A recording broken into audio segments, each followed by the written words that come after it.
Whoa, what happened? I'm somewhere else. I'm home today. How you guys doing? What's happening out there? Why am I home? I'm home because last night I was at work working hard on something until about 11:40 p.m. And this morning I got up and I thought, you know what? I'm going to do this one from home today. Give me an extra 45 minutes at home or something. Or, well, now I guess I'll be here till the afternoon. But that's fine, because we have modern technology, computers that allow us to do these things anywhere. Yeah, I got 2 videos I got to finish over the weekend. So, which is all well and good. I can do it, but I can generally, if I do these videos that I make, if I have to finish like 2 in 2 days, I can do it. But it means a couple of like 11 or 12-hour days, basically.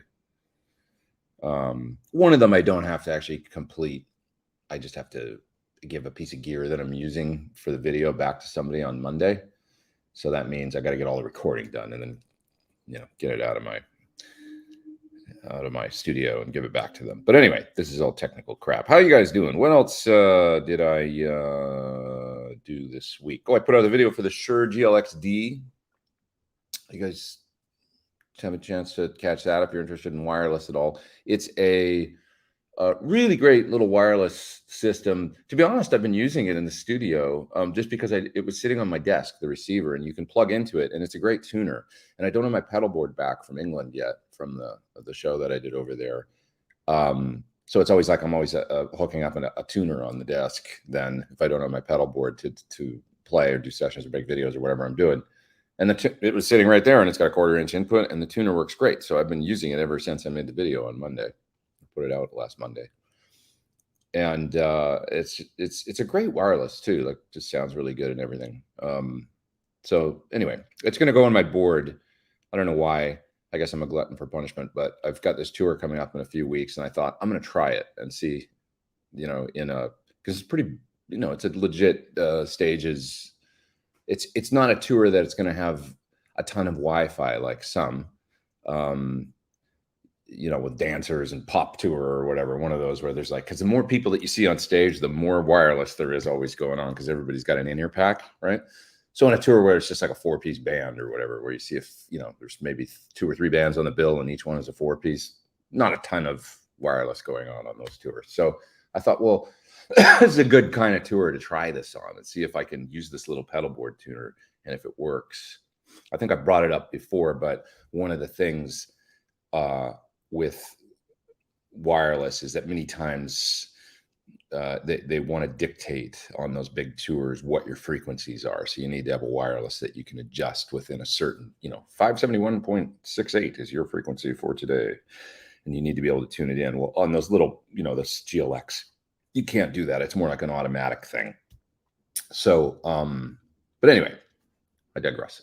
My point is I'm going to put it on the board and see how we do on tour and check it out. It works in the 2.4 and 5.8 or 6 megahertz ranges. They discontinued the old one for anybody that had the old one, the old GLX-D, and it only worked in the 2.4 range. And so this new one now has this other, added range that it works in and stuff. And yeah. Lawrence, the video looks real good and the audio is good for today's show. The reality is that this is my only less than a year old top line laptop, Mac Pro M1, whatever. And the camera in this is going to be better than whatever the Logitech one that I have at work is. So, because it's a brand new computer and it's these, and the audio is great on these too. There's absolutely nothing wrong with these laptops. I bought a new Mac Pro, M1 Pro, whatever, with the intention of my iMac that I use at work. My studio computer is an older, like 2016, top of the line at the time, but 2016 iMac that's worked great all these years. But I had this intention of like, maybe if I buy like a super top end laptop, then I could just get a monitor for at work and I can just use the laptop as my only machine, because they're so fast and so powerful now that, you know, I can just have I'll go into work, plug in the HDMI, whatever, to a monitor, and then I can, and have maybe a wireless keyboard or whatever, Bluetooth keyboard, Bluetooth stuff to it. I can put the laptop off to the side, you know, and then just have a monitor there. But the laptop will be my machine. And then when I travel, the laptop will be my machine. I'll take it with me. Only have one computer. That's what I was thinking, because I've had two for years now, a laptop and an iMac at the studio. And then like all your plugins are in one place. Like you're not updating software on two machines to try and then, you know, sometimes like, you guys use Waves plugins at all? Sometimes with Waves, you know, their whole thing where you got to send your authorizations to the cloud and then put them on your other machine. If you travel with, say, a laptop and your authorizations are on your studio computer, you could send them to the cloud, and then you need to put them on the laptop so that if you can use your Waves plugins when you travel. It's a pain in the ass, total pain in the ass. So it's like, I just thought like I can avoid doing all that. They may have changed that system recently. I'm not sure, but anyway, that's what it's been for years, and it's you know, just avoid all that. But I haven't switched over yet because I'm a creature of habit, and the computer at work is still working great. So it's fine. You know, it's not as fast as this laptop though. Editing on this laptop's great, and as you can see, the audio is good and the video is good. It's like, it's not bad. You know, it's just not as exciting as a background, I guess, as amps and stuff if I do the show at home. But anyway, do I recommend the Korg Pitch Black tuner? I like Korg tuners. You know, tuners are funny because it's like you get used to the way they work, and I really like the way this Shure tuner works. That's on the wireless that I've been using, because it reminds me a bit of it's like a cross between a Boss and a Polytune. It's like got the stability of a Polytune. Because one of the things I noticed, like the other day when I was in Cambridge doing that gig with Classic Rock Show, Roger, who's my tech and stage manager of the whole thing and stuff, he got a new tuner. He got a new strobe tuner, like the Peterson one. So he's got that. He's got a Polytune. Then he's got another one. Then he's got an older Korg, I think, rack mount.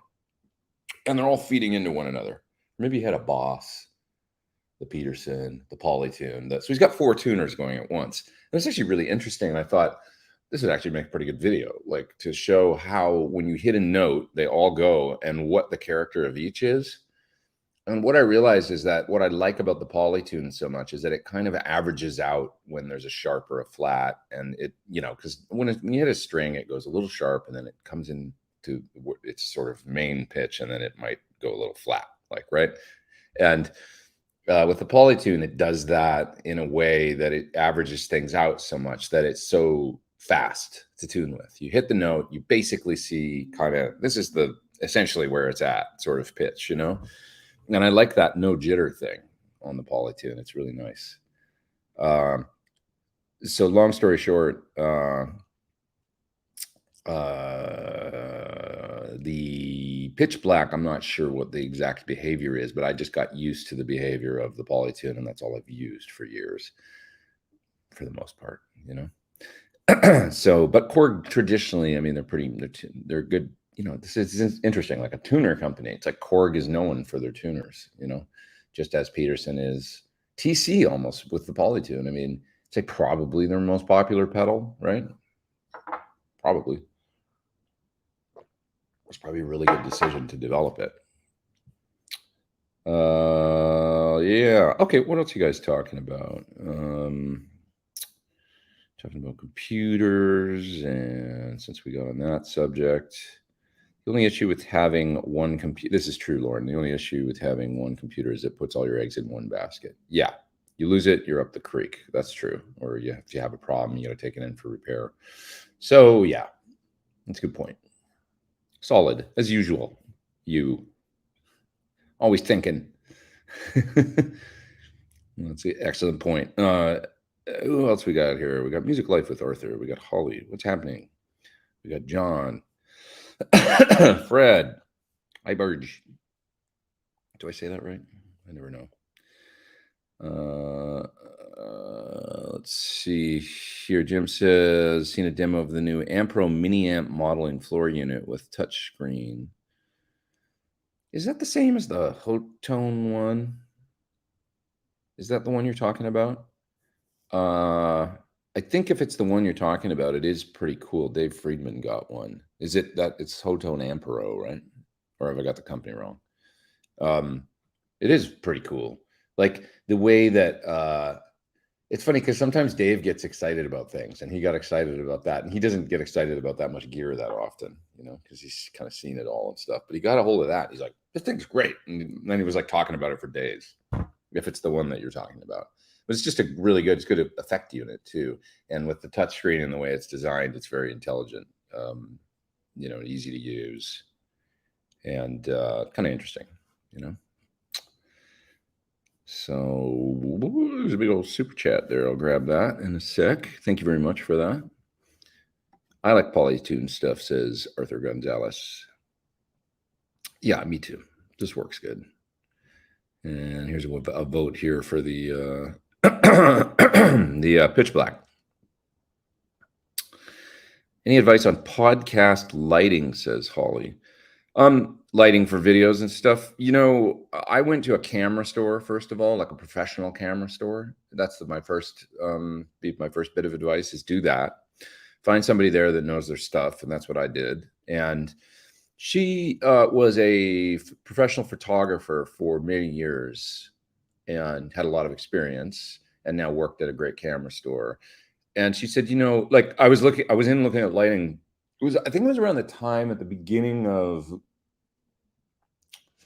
or during pandemic times, maybe, when I did this. But I went in there and I just remember talking to this woman and saying like, I want to get a light for my studio and I need something good. And remember, it was like supply chain stuff and stuff was out of stock and it was kind of that whole thing. So they had this one really good light and it was quite expensive. And it was a, what's the brand I use? Oh man, my brain is still getting started today. I'll think of it in a minute. But anyways, Aperture, that's the company. And my big light that I've got in the studio is an Aperture. And it was probably, you know, a model or two beyond what I actually need, but they had it in stock. And I said, Jesus, this is kind of a lot to spend. Is there anything else I can get? And she's like, you can go this way in these soft boxes and go this way. But she's like, you know, you can buy something for she's a good salesperson too. You can buy something for a certain amount of money, like whatever, get a mid-level thing or whatever, a cheap thing off Amazon or whatever. And you keep making these lateral moves and spending money, which I'd done with lights. I'd bought like, you know, this little kit off Amazon for $200 and this one. And it was like, nothing looked great. And then I was seeing like Rick Beato's videos or, you know, Ola's videos, these different folks that had really nice professional, you could see the, you know, the big, diffuser and stuff, and obviously a great professional light. And she said, you know, you can spend the money now, and well, she said you could spend money like those that get the lesser things, you know, and make these lateral moves and keep spending money every year or two your whole career, or you can buy the thing now, is what she said, you know, and spend the money and use it for the next 25 years, like basically use it for your whole career. And I was like, sold. Because that makes sense to me as like I'm a, you know, I like gear, I like amps, I like nice stuff, I like nice guitars, and it's like I do that with my guitars. We buy good stuff because it's like this is going to make me, this is the right, it's an investment, but it's a good investment into something that's really quality, as opposed to making these cheap investments lateral, and you end up spending as much money probably anyway over 5 years or 10 years or something, or more, making these lateral moves with substandard stuff. So I would recommend going to a good camera store, getting somebody that knows their stuff about lighting for your particular situation, the size of your room. Maybe take some pictures of where you're going to do it or something and show them what you've got. And, you know, the kind of the environment you're going to, because the first one I got, actually the diffuser was way too big. It wouldn't even fit in the room. It was so big. It was ridiculous. So I got the next size down. Yeah. There's nice from that Aperture company. There's nice stuff for around $300 actually that are kind of smaller. I have one in my room that's like a secondary light that's kind of a smaller soft box from them, and it's fully adjustable for temperature as well as, you know, the brightness and all that. So that's a nice thing. There's some folks that it sounds like, sorry, I saw one fella that got my guitar and I went past got the double humbucker model. Is it this? Is it outboard? Or no? It was somebody else that said they got the double humbucker model this week, and I'm sorry I've lost that comment now. But anyway, whoever you are, I hope you enjoy it. I used mine on the other video I did this week was the Tom Morello plugin. That was a lot of fun actually making that video. And I used my red one with 2 humbuckers. My other one's out at Sir actually having something done. So my main signature, my red hum single that I've been using so much recently. So I don't have it right now. And I love playing that one anyway, sometimes the other one. So why do I love red guitars so much? I just do. Anyway, super chat. Thank you, good sir. Let's see. Hey, Pete, enjoying the show today. Just want to say and tell you that you've caused me to spend way too much money. Whenever I meet people in public, and generally when they're with their significant other, I'll always be like, I'm very sorry, but please don't hit me, because, they're like, yeah, he watches you all the time. And it's generally guys with their wives, and I'll say, please don't injure me. I'm sorry. Yeah. Make them spend their money on stuff when they should be taking their wives on vacation or something, or vice versa. I don't mean to be sexist about it either. It's just that if you were to look at my YouTube demographics, it's literally like 96% male and 3-point-something% female and 0.2% something else. Anyways, more super chats there. Current hair status makes me look 20 years younger. Well, thanks. I always thought that when I cut it off, I look younger, but I'm gonna let it go one more time. Get a little bit of I'm just gonna let it go for like 6 months, see what happens. See if I like it. Appreciate that. Have you heard the remastered Van Halen Right Here, Right Now? It's funny because you'll go on iTunes and stuff these days. That's a main Apple Music is where I tend to listen to music these days, it seems. And they'll have it's like, oh, this is the remastered version. And you'll listen, and it'll just sound really clear and whatever. But I guess unless you do a direct A/B, how would you know, what they sound like? So, little lighting suggestion there, and get the largest lighting source you can. I agree, like large and quality and adjustable is a good thing, With a great light, I mean, I've got natural light here because the window's open.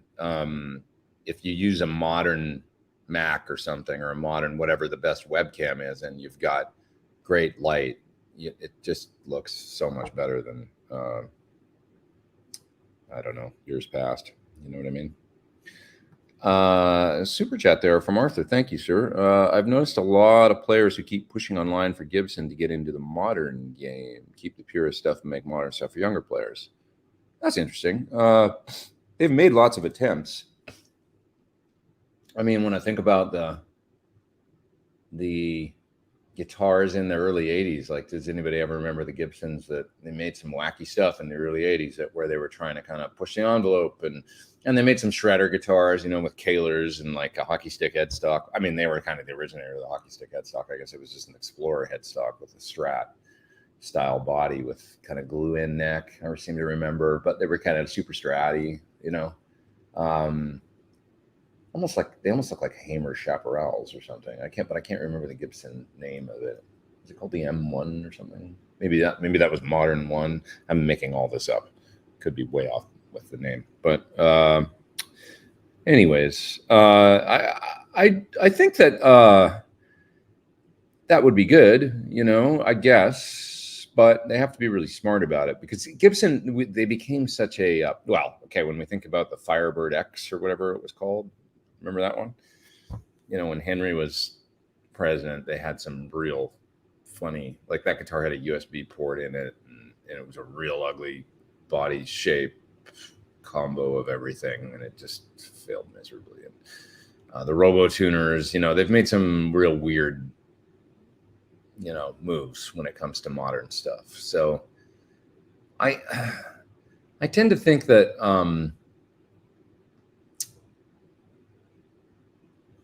I don't know, man. I just can't. They would need to have somebody designing them that was at the level of a John Suhr that knew how to make something that was just a winner, you know.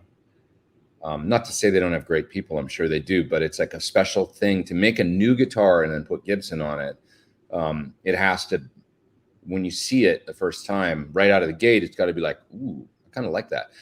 To be fair, they've had a couple guitars where I felt that way, like over the years, where you'd see it and it'd be like a new thing. I didn't mind the double cutaway Les Pauls that they started making like 10, 15 years ago, the DC or whatever they called them. You know, I think they even made one of those with an Explorer style headstock, didn't they? And I thought, I kind of like that. It looks pretty good. And a lot of people were like, you know, would hate on them and stuff.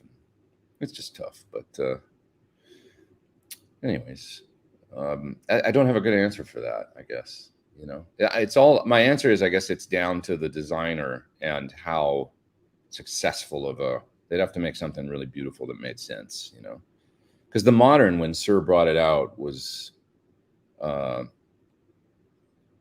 it just flowed. John's got a thing for lines, you know, and he makes things with lines that just, he's really good at it. Like, he's really, really, really good at making things look good, and flow and make sense to the eye and to the right away, to have a, you know, he spends a lot of time on the lines. I mean, he did the pickguard on my new signature guitar, me telling him what I want, kind of like, and then he did it. But the amount of time he spent, you know, elongating the bottom part of the pickguard and just the right little oval kind of thing, and then the way it flows through the humbucker cover and all this stuff, it's like he spends a lot of time. So that, you know, it's a fine line between looking good and looking like, yeah, I don't like the way that looks, you know. Is the Tone X a real Kemper or quad cortex killer? No, I don't think so. I think it'll appeal to a different kind of person, you know. For example, it's in the box mainly, first of all, Tone X, although you can get it for a pedal board and buy a separate, you know, but for the type of, like a producer, somebody that's just in the studio, somebody that works in the box, somebody that wants to be able to plug into a DI and then have everything done on the computer, the Tone X is great. It's not a separate piece of hardware that you have to purchase. It's just a, you know, you can, if at a much reduced cost, get a pretty full featured, you know, plug-in. So for the type of person that's working in the box, it's great. Then of course they made the thing to take with you. That's great for guys that already have a pedal board that they really like. You know, guys or girls. I'm being so sexist today. Equal opportunity. We've got ladies here.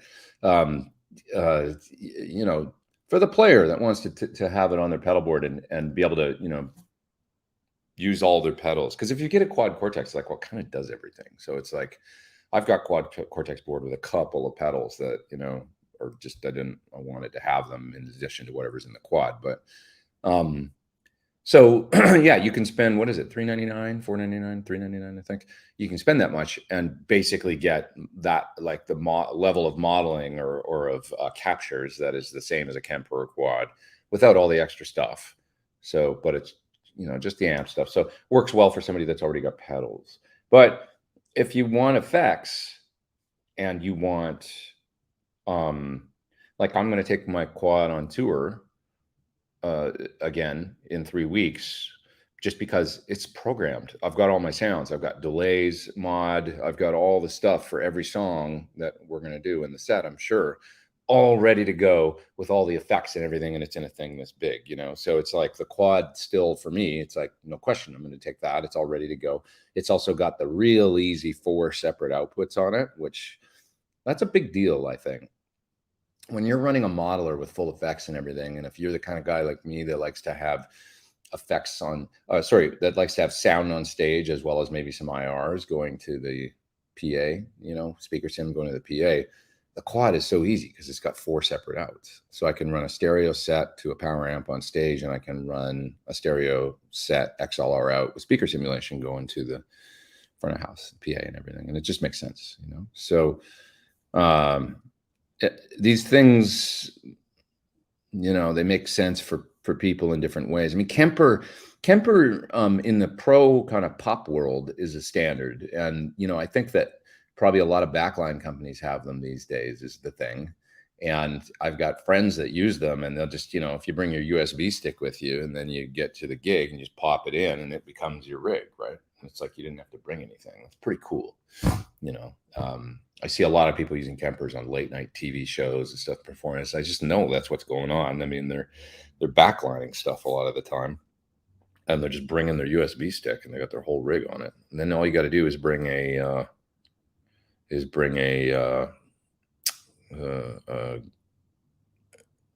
guitar, and you're good to go. Rent a backline a backup guitar and a Kemper, So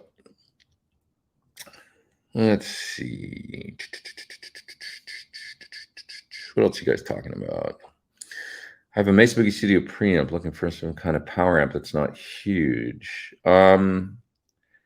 Thinking of 2, but 1 rack. You basically only got a couple that you can get at this point: the Fryette and the Synergy, which I believe was largely designed by Fryette. But in 1 rack space tube that's new and easy to get, you can check out those 2. I have the Synergy one. It sounds really good to me. And then the other one is kind of a standard that people seem to like. And so I would look for one of those. Yeah, one of those 2.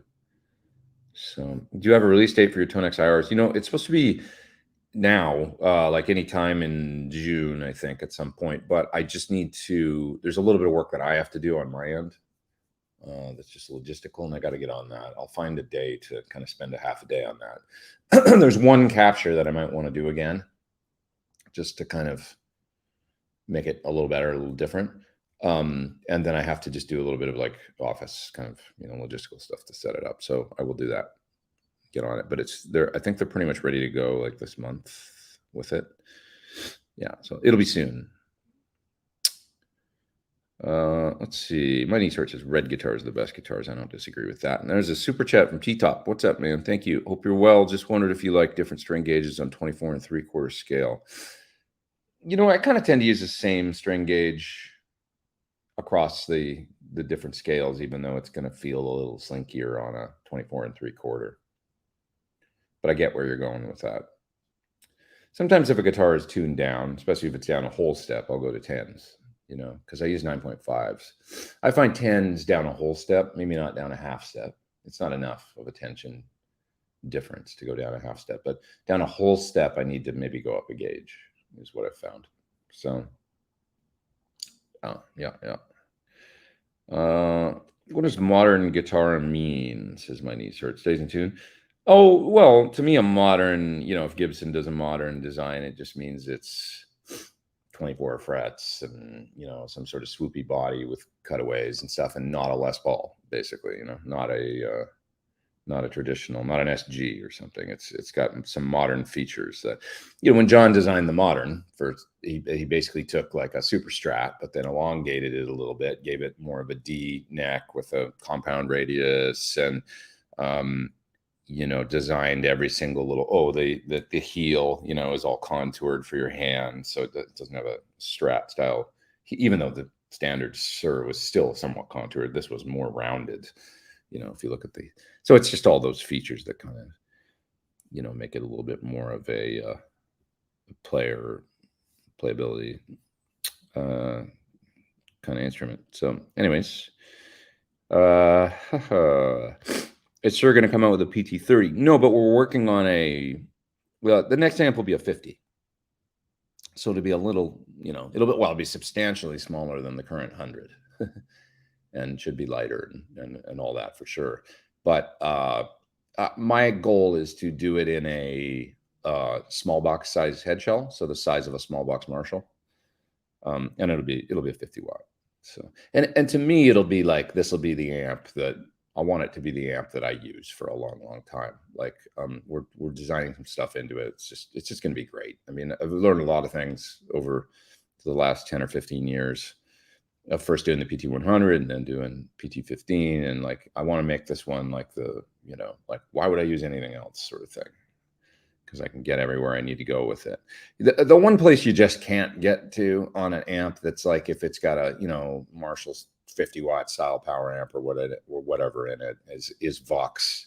To me, that's the one tone that you'll always just kind of need a, you know, the AC30 for, because it's a combination of the cabinet, the speakers, the unique design of everything, you know, and the preamp and the type of power amp it is. So that's the thing. But other than that, I want the, you know, haven't been far off with the PT50 and PT100 at all. It's just going to do a couple more simple things in the new one that make it just really, really versatile across the board. So, I watched Van Halen with Gary Cherone, and Eddie sang a version right now and was pretty good. Eddie was the lead singer in Van Halen before Dave joined. He can sing. I actually don't think he gets enough credit for his voice, because when people talk about, you know, the harmonies in Van Halen, well, he was the other harmony singer. I just finally finished Ted Templeman's book completely, which was a great read. And I really enjoyed that. And he talks a lot about how he ghosted Ed on a lot of stuff in the studio. He would sometimes sing background vocals along with Ed on his part, you know, just to kind of thicken things up a little bit and stuff. That was interesting. But Ed was a great singer. I mean, he always sang in tune, really pure and kind of in the mid-range, you know, and then Mike was the super high. And so he, of course, sort of stood out. But Ed's was really important to the blend. When you think about Dance the Night Away or any of that, I mean, that's, you know, and I think sometimes Dave sang the backgrounds too. Like he would do some of them, but Ed's voice, no slouch. I mean, watch any of the live stuff and on the harmonies, and you'll hear him right in there. He just has kind of a fatter, sort of more, I don't want to say nondescript, but his voice is just there and fills out that mid thing, and then Mike's on top and he's more piercing, so it pokes through, right? But you can't have one without the other. Oh, there it is. Yeah, I did get it, didn't I? The M3, or so. I wonder if M stood for modern. That was the Gibson guitar that they had, and it would kind of look like I remember it looking sort of Hamer Chaparral, if anybody remembers that. But I had one M1 and M3, so maybe they did have an M1. Wayne Charvel, I seem to remember that he had something to do with the design. That's right. You're bringing me back now. How did Eddie Van Halen switch his flanger on and off on stage? He didn't always do it, first of all, as much as, but he did do it. Yeah, he just did it on the pedal board. In the later gigs, he had the pedals on the board, but then he had on-off switches on like Friedman designed them, a simple loop strip, I think, as I'm remembering, that had simple big push buttons for the effects. So it was just a simple looper, like pedal looper, and all the pedals were on the board. I think the phaser, the chorus, maybe a boss octave, I think, and the flanger, obviously. And then they were plugged into the loop strip or whatever, and then he could just hit this, you know, without having to hit the pedal. He could just hit the loop strip, and it would turn on and off the phaser and the flanger mainly, are the main things. But he also had the SDEs and stuff like that on the switch for the delays. I think. Yeah, I mean, you'd think I would remember a little better, because I've recently actually been using this pedal board when we were testing but yeah, I seem to remember, I mean, the SDEs, the delays, there's a switch right on the board for it. When we were testing the new pedal, we got to use it. It was a thrill. I played Unchained once up there. I had to. You know, playing through the rig, the three cabs, you're standing in that friggin' room, and like it was like, all right, just do this. Like, had to, really loud, and it felt really good, actually. Really, really good. Switching off exactly like you just said on that pedal board. So it was a real thrill, an honor and a thrill.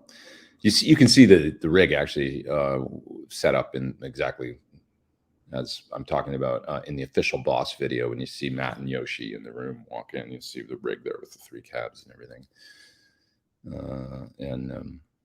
Yeah, man. Yeah. All right. Somebody says, it's Arthur. He says the Gibson Longhorn in 2008 was amazing. Then it was just gone. What the hell? Gibson and Fender think that vintage remakes are great mistakes and defects. Sir and PRS are keeping up with the times. Yeah, I guess so. I mean, I actually think that Sir, I mean, to me, is the company that takes a vintage idea or vintage, great revered guitar and then modernizes it so that it's got more playability for, it stays in tune better and, more versatility and the SSC system and the heel's a little nicer and the compound radius and all that stuff. No string trees and all the good stuff. That's what Sir does to me. That's so great, I think.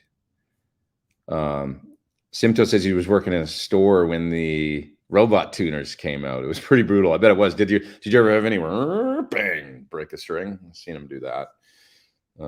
Yeah. And then weird, like how wide the neck was, and they had to come up with that special nut for it and stuff. It was so weird. So strange. Oh, here we go. John with the red HH. Thank you for the super chat. You didn't have to do that. I appreciate it. I thought I'd pop up here and say, hey, love the guitar. That's awesome. Red is I think my favorite color personally for it. I just love it. It never gets old to me. I just love it. So I'm glad you dig it. And please enjoy it. Hope it brings you lots of pleasure over the years. Les Paul Access is cool. Yeah, the Access was cool, kind of with the heel and everything, and Floyd's and stuff, which was I think originally kind of done with Neil Schon, and then Alex Lifeson, which I don't think Neil was happy about. But anyways, having the Floyd and the heel and everything. Yeah. Tone X is what Kemper should have made to fit on the pedal board. Yeah. I guess they could have made, or maybe will make at some point. I don't know, like a similar thing. It seems like a good product, doesn't it? Like just the amp modeling and a pedal is cool. Just amps and gain pedals, amp sounds. It was definitely a smart move for them to come out with it, and it does sound really good. I've used it on things. I mean, not in the last couple of weeks, but right after I made the video for the Tone X, the Kelly in particular, like so the clean Kelly sounds I just love, and they work really good for other things. So I used them in other pedal videos right after that, where it was like, sounds really good. Modern Vintage there with a super chat. Thank you. Is the main bottleneck of modelers and load boxes the AAD-DA conversion and other pro audio parts, where there's software hardware limitations versus tube amp feel? Well, I don't know if there is a bottleneck. I think that it's important to recognize the importance of simple with all of this stuff, and how much, because I don't know about you guys, but I get overwhelmed, and this part of my job, like to check out all this stuff and everything. If you would have told me when I was 14 I would get to do all this, I'd be like, get out of here, that sounds like heaven on earth. But the reality is that the tech thing and always getting used to learning curves takes away from playing and music and stuff, and I love the gear, obviously. We're here, we talk a lot about it, but that's where the bottleneck is, I think, is the asking people to get themselves into some new ecosystem of the way that they work, and trying to make that as smooth as possible. And you see my sort of feel on that and how I respond to that echoed in the PT-15, because I'm also fortunate enough to get to design things sometimes with cool companies. And so that's one of the things with the PT-15 was, I want to take all of this and put it into a package that you don't need a manual to figure out, but it gives you all the versatility, or the most of it anyway, to get all these different sounds that the modelers give you. So how do we do that? Well, like a very simple IR interface thing, simple direct out that somebody could plug into a recording interface or into a mixer PA, and knobs on the front, simple switches, and dial it. And it's like, well, that sounds great. Like in 5 minutes, right out of the box, put all the knobs on 5, plug it in, killer. Like I could record with that right now. Like that's what I wanted to do, because I don't want people to have to do that, because I don't want to do that. I don't want to learn new stuff all the time about gear. I want to learn about music, and I want to experiment and expand my mind, but I don't constantly want to be learning new what menu do I have to page through to get to the certain thing that I need to know how to do in order to get the sound that's in my head. I guess that's all it is, you know. You've only got so much time in your life to do that. I'd rather be learning a foreign language or something than doing that these days. And so when it's what I loved about the Quad Cortex is I can figure out almost everything without a manual. How do I do this? How do I map an expression pedal? Okay. Oh, there it is. Okay, if I go like this, then if I do this, does it just, and then I move the pedal? Oh my God, it's working.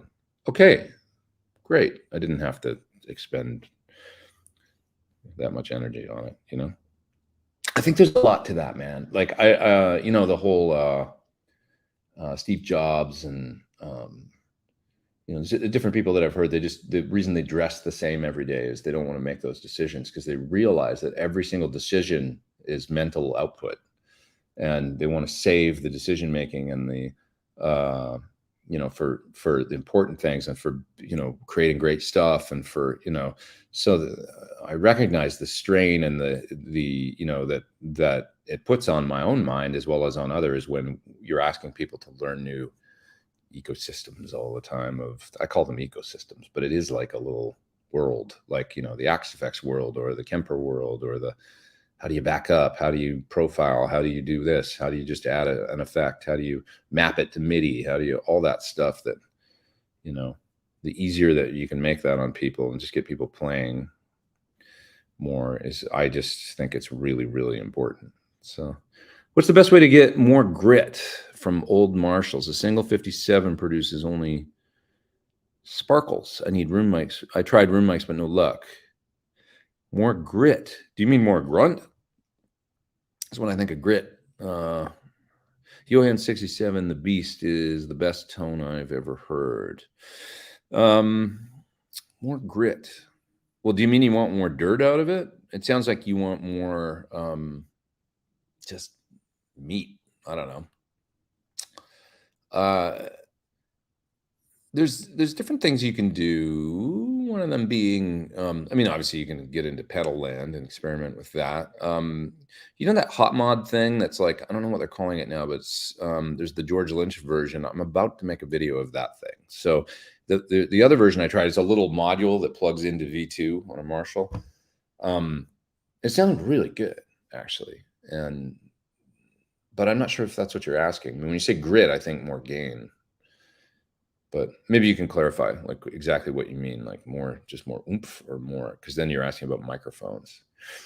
I definitely do think putting a, you know, 57 is one thing. It's kind of like the upper mid and all the sizzle and all that kind of stuff. You say sparkles. I get what you mean though.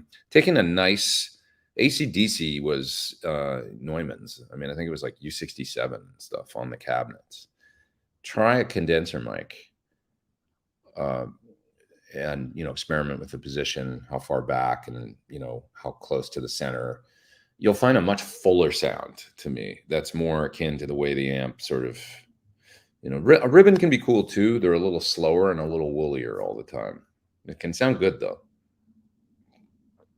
I would try either a ribbon or a condenser mic, either blended with the 57 or just on its own, and see if that gives you a little bit more of what you're looking for. And I'm talking about close up. I'm not talking about room mics.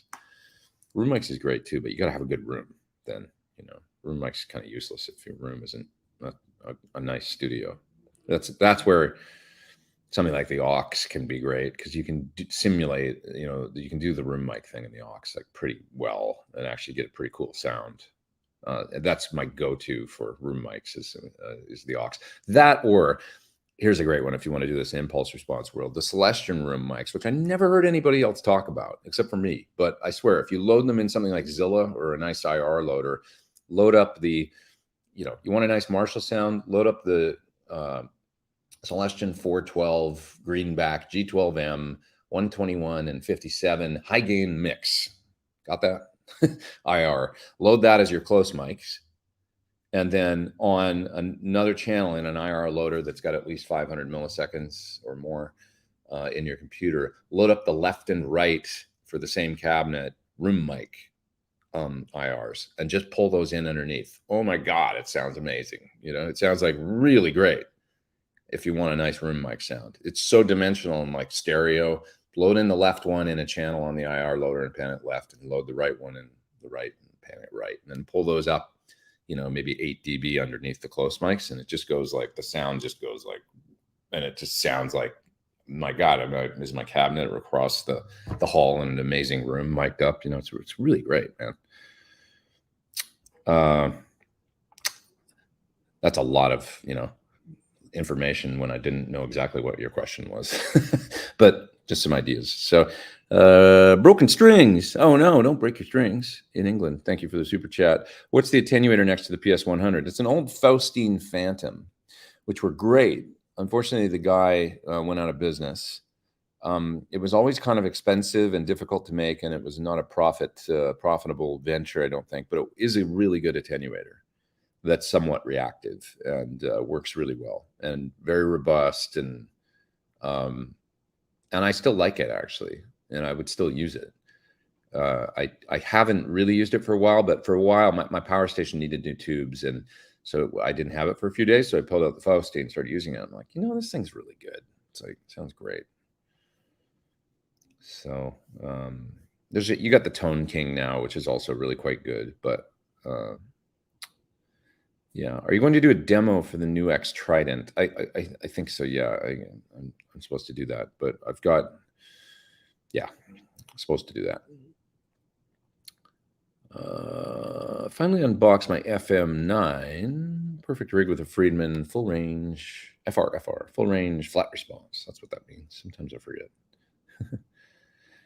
Will 112 be loud enough for bar and small club gigs?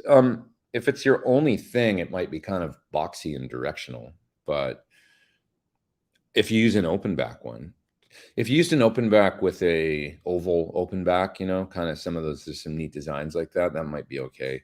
I would say a cube, like a Bogner cube or something, will be so directional. If it's mic'd in the PA, it might be fine. Yeah. I've got a Mesa Boogie 295 some class, looking to get rid of the big one. That's pretty good power amp. I used to have one. That was my amp when I had one 30 years ago when I first moved to LA. I actually shipped it. Anybody out there need one? It's good solid power amp for sure. What's the heaviest piece of gear you've had to haul around yourself? My rack. I mean, when I used to use a rack, I used to put it in the back of my car in the hatchback, and I had a big packing blanket I'd put over the bumper, and that car, the springs went in the back end, and I know why, because I was putting like hundreds of pounds of gear. Yeah, but it was a 12 space it was big. I don't even remember what was in it. I think it had Randall preamp, Randall stereo 50/50 power amp, the Agnator design stuff, and then a pedal drawer and a switcher and the whole. It was 12 spaces full, and I used to load that thing myself in and out of my car. It was stupid. Yeah, I remember my friend Jurgen saying at a rehearsal, I was complaining about it one day, and I was like, got all my gear out and I just loaded it in, did rehearsal, came out of rehearsal. I'm trying to put it in the car and I'm trying to pick it up, and I was like, God, why do I do this to myself? Like, I bring all this stuff. Like, what am I thinking? This is crazy, you know? Like, and he looked at me and he was like smoking a cigarette, I think, and he said, he's Swedish, you know? He said, I suggest you keep loading.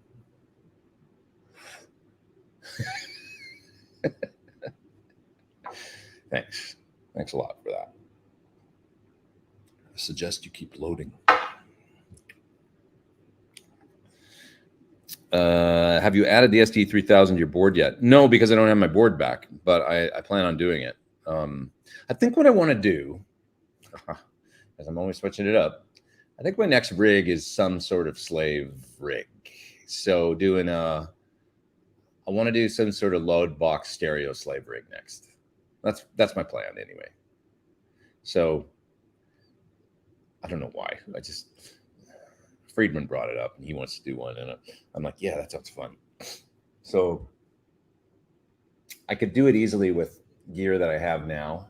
And then, so to do that, I think I might do parallelizer, which I have from Musicom Lab, and put the SD 3000 in parallel along with the back end of my H90, because you know how you can split the H90 into being, you know, one in series and then one. So I might run one in front of the whole thing and then go into the mixer and then split, have my direct. I know that has one stage ADD conversion, but I don't know. I'm just thinking this through. But anyways, I just thinking about having the back end of the H90 be definitely in a mixer, and or maybe I do all three in the parallel mixer. Sorry, I'm coming up with this rig on the fly. Because the parallelizer, there's this great little mixer for pedal boards, by the way, that you can get that allows you to do parallel proper rigs with pedals on your board. You go into it, and then it's got a direct through path, and then it's got mono send, stereo return, 3 channels of that. So you could have up to 3 effects. So what if I did the front half of the H90, even in parallel, and then if I had the SDE next, and then I had the back half of the H90 as the third processor. And then you've got basically a pot where you run everything kill dry, all your effects, and then you just turn up the pot for the effects mix. And you've got a direct mix too. And all that going, you know, post a reactive load going into that, all the effects, and then in stereo powering up into 2 412s. Badass, right? Karen says, "Hey, Pete, question mark. Hi. What's going on? What's happening? Did you ask me something and I missed it? Sorry. Oh, no, you asked me about the 112. It was you. Right. Got it. Okay. Moving on. Regarding the SYN 5050, I've always been concerned about the fan noise. Of course, you don't hear it during playing, but mics are up. You're not playing at the moment. Yeah, I didn't notice it being too bad, but I could see that where maybe it's, you know, but man, I don't know, like guitar is pretty loud. Like, you know, you hear a fan noise or something in a room, and then the level of the cabs, like, for, you know, it's so much louder that, I mean, that noise floor of even with a fan should be so much lower depending where you've got your gains on your, and mics are pretty directional. I mean, if you're using 57 or something, I mean, they're not, I wouldn't worry about it, to be honest. I don't think. I mean, you work in the studio too, but for me, I think it would be low enough that it wouldn't really matter. I think I'm pretty far back in the chat, aren't I? As I always am. So I'm going to move down through the chat here a little bit. Sorry, taking my time. Have you ever been to the 6160 studio? I think you probably mean 5150, right? And you just typed it wrong, probably, right? Yes. As a matter of fact, many times recently, because we were doing all of our testing and R&D on the pedal up there, so that we could listen and maybe, you know, and do it in the same environment and stuff, and always. So, describe the experience. It's, you know, there's a real, I don't know, it's got a great feel, actually, to be honest. And you know, the thing about it that you would never, I mean, what you would imagine is probably the way that it feels, actually, is just like it's a little bit of rock and roll religious experience, I guess, you know, where you're like, okay, a lot of amazing stuff that affected me in my childhood was actually done here, you know? So there's always that level of like, wow, you know, it's amazing. But it's also kind of like dream come true stuff. Like if you want to get really, you know, because it's like when I was like, once again, if I was 14, you told me I'd be doing that, that would be just hard for me to believe. But then the other aspect of it, just on a personal level, is that it's like, there's an element to any of these studios where when I first came to LA, I remember going after 4 or 5 years, we got a record deal with the band I was in. And I was finally like, oh my God, I'm making inroads into the music business, you know? And I'd worked really hard, really, really hard. And then I then had a record budget because we ended up being co-producers of our first record.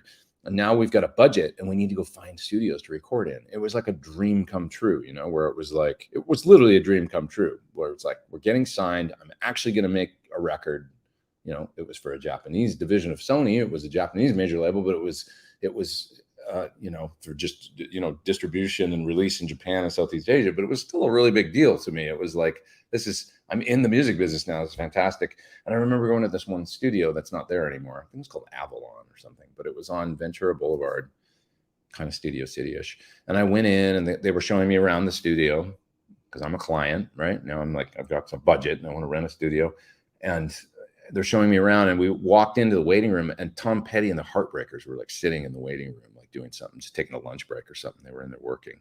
And I walked through and I was like, oh, sorry to interrupt, you know, and they were like, hey man, what's up? You know, and I would just walk through and I was like, oh my God, like that's Tom Petty and Mike Campbell and everybody just sitting right there on the couch.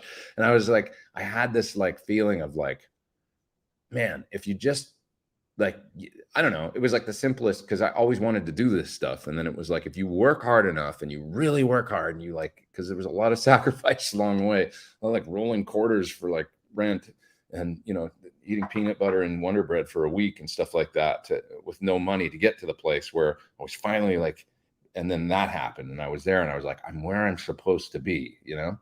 So that's, I guess, what I was trying to say is like, if you, I don't know, it's like manifesting things or something. If you put you could do it. Like, you know, it happens in sports, it happens in science and achievements, you know, you can, if you put enough of if your head's there all the time and your heart's in the right place and you're doing it for the right reasons, you sort of find yourself in the place where like maybe 8 years, 10 years, 12 years earlier when you were a teenager or whatever, you were just dreaming about, you know? And so I guess going to 5150, there's an element of that, you know, if you find yourself there and you're actually doing work, you know, you're like, this is all like actually care about, like guitar and music, as far as like what I've cared about my whole life for what I want to spend my time on professionally. And if you live in that space enough, it actually happens. If you stay in the light and you don't get jaded and you stay, I know this is getting pretty like, it sounds naive or almost like cheesy or something, but I actually really believe it's true, because that was my path. I just wasn't going to not do that. And it's like, and then it's almost like there's an element of core. Steve Vai talked about this a little bit when I interviewed him, and he was talking about when David Lee Roth called him for the gig when he became the guitar player in his solo band. And there was an element he said of course I knew I was going to get that phone call.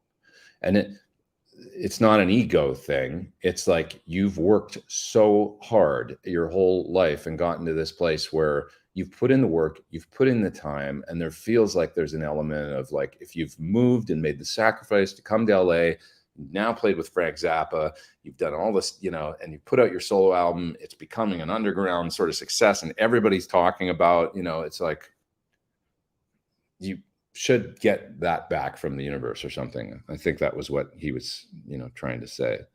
So there's that element of it that feels really good.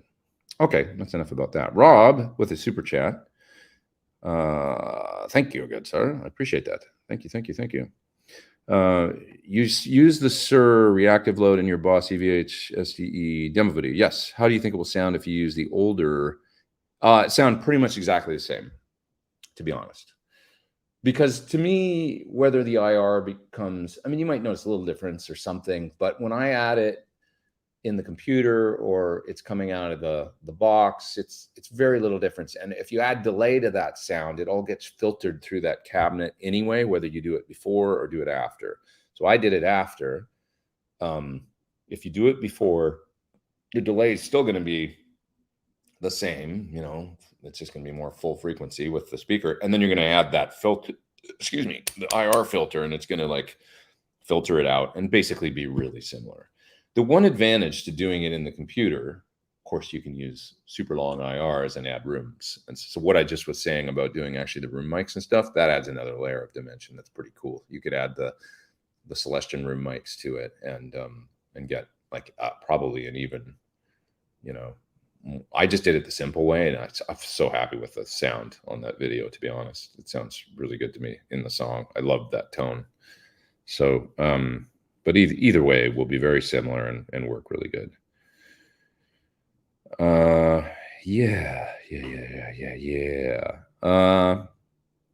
Aldo Nova, Neil, Sean, and Alex Lyson were all the first three to have a Floyd out there on their Les Pauls. All three say they were the first. I wonder who it was. I kind of think it was Neil, man. Neil had it in the 80s. I mean, early, like probably 80, 81, 82. He had one, like not long after Ed had it on, he had it on that black Les Paul, didn't he? I think he sold that guitar a little while ago. Pretty cool guitar. Wasn't it a deluxe?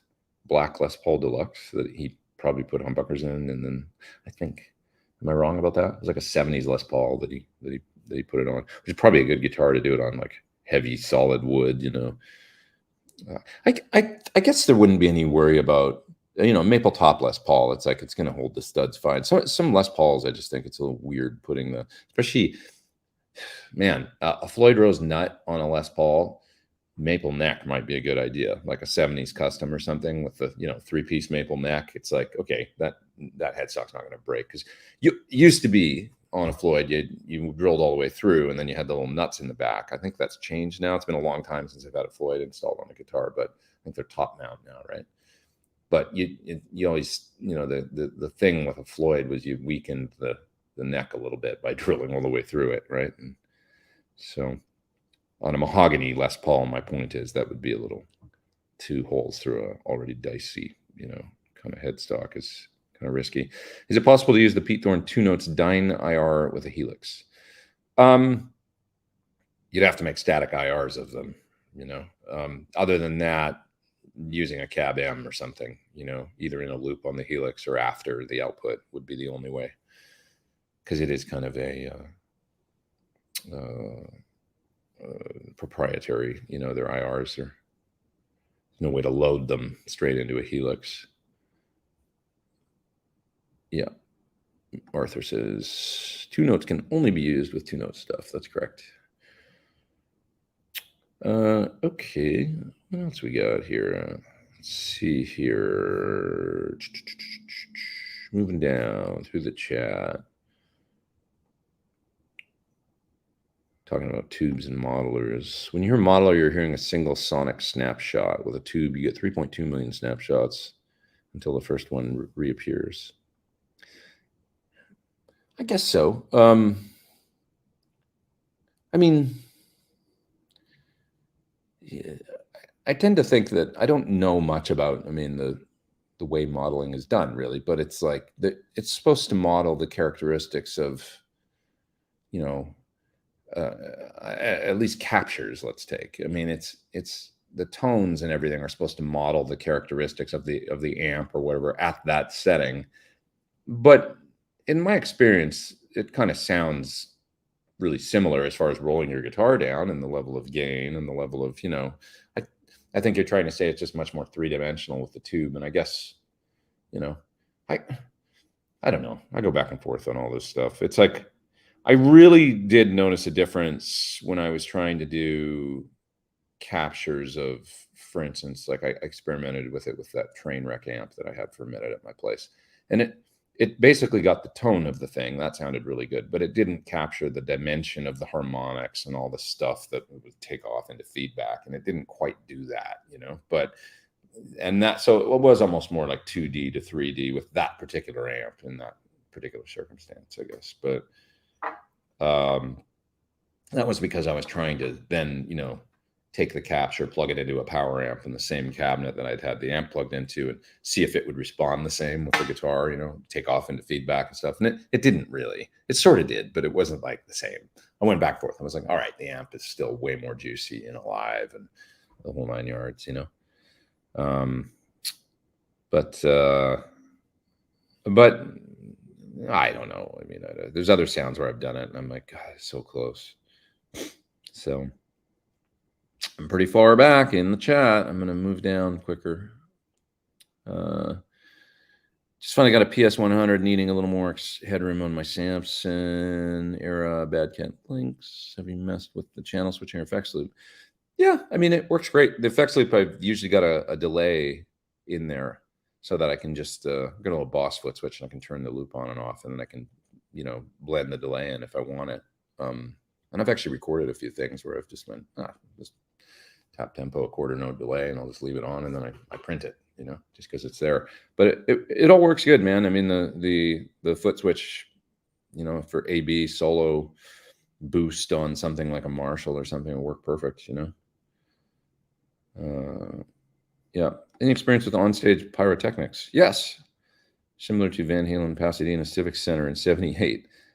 I've done tours with, pretty big, pyro and all kinds of stuff. Tioshi always has fire, and got to be careful where you are on stage during certain things so that you don't lose your eyebrows, It's fun. I always remember there's an interpreter when I played with this Tioshi Nagabuchi, Japanese artist that I played with. There was an interpreter, and she would come by and tell us everything. Sometimes too much information, but it's more, especially when it comes to pyro, too much information is better than not enough. So I just remember her coming by, and in her way, she would say, during the song something or other or something, there will be a fireball. There will be a fireball. Yeah. Okay, I'm going to watch out for that. Then we'd run through the tune at production rehearsal. And sure enough, stay away from that part of the stage. Alrighty.